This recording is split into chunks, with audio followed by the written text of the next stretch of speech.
This tutorial will cover the basics of pseudocode. Pseudocode will be required as part of the documentation for each of our Java projects.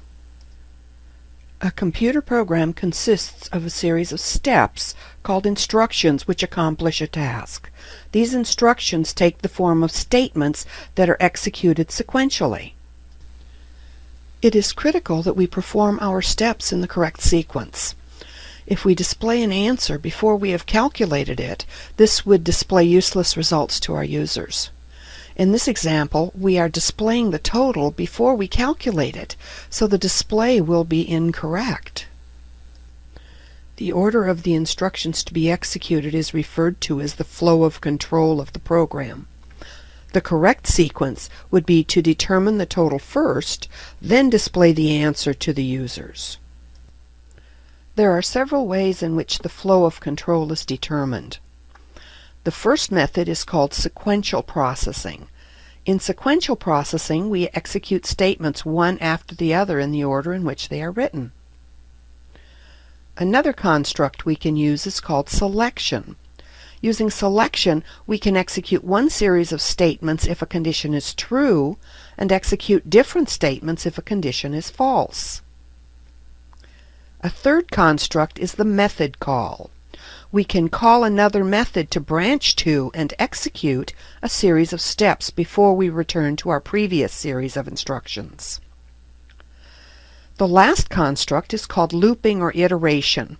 With this construct, we execute a series of instructions several times before we continue on to our next instructions. We mix and match these different types of statements to solve our problem and accomplish our task.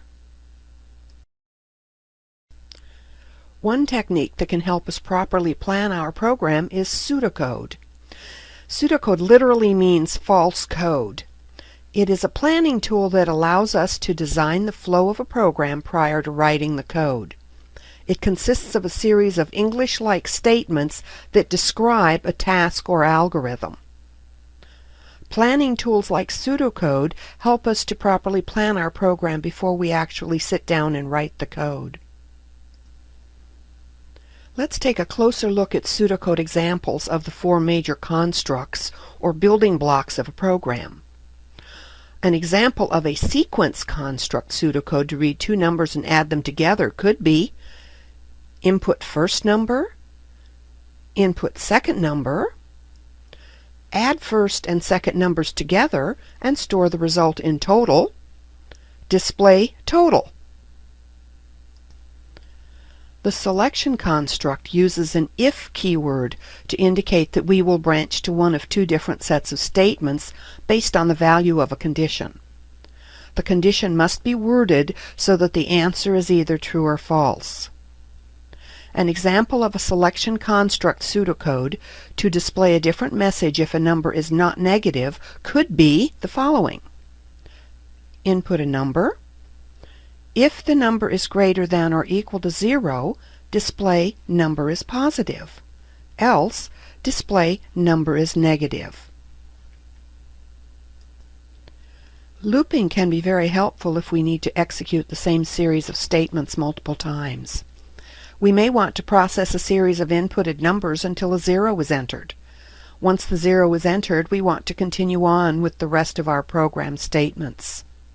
An example of a looping construct pseudocode to repeat a series of steps while a condition is true could be set total to 0, input a number, while the number is not 0, repeat the next two instructions, add number to total, read the next number, display the total. Notice that we should always initialize our totals to 0 before we start adding to them. We could also call a method that contains additional code that we wish to execute. When we call a method, a branch occurs to the called method, the statements in the method are executed, then access returns to the original code to continue executing its statements. The same method could be called multiple times from different parts of the program if needed. An example of calling a method that will calculate the square root of a number could be the following. Input a number, call the square root method, passing the number and receiving the answer, display the answer. Now the square root method could look like the following. Calculate the square root of number and put the result in answer. Return answer.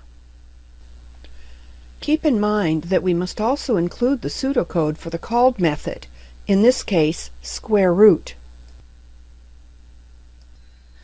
The next question that you may be asking yourself is, when should I use which construct?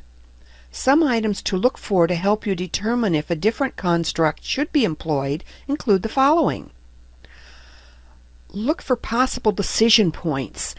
Perhaps the word if, it would indicate that you would need an if structure at this point. Look for potential of repeating a series of steps, often including the word while, until, and so forth. This would indicate that you need a while structure, or a loop. For the final construct, it is a good practice for each module to do only one major task. Don't put everything into a single module or method. Instead, create additional methods and call them when needed. These examples are just the basics of pseudocode, and will get more complex and complete as our programming projects get more complicated.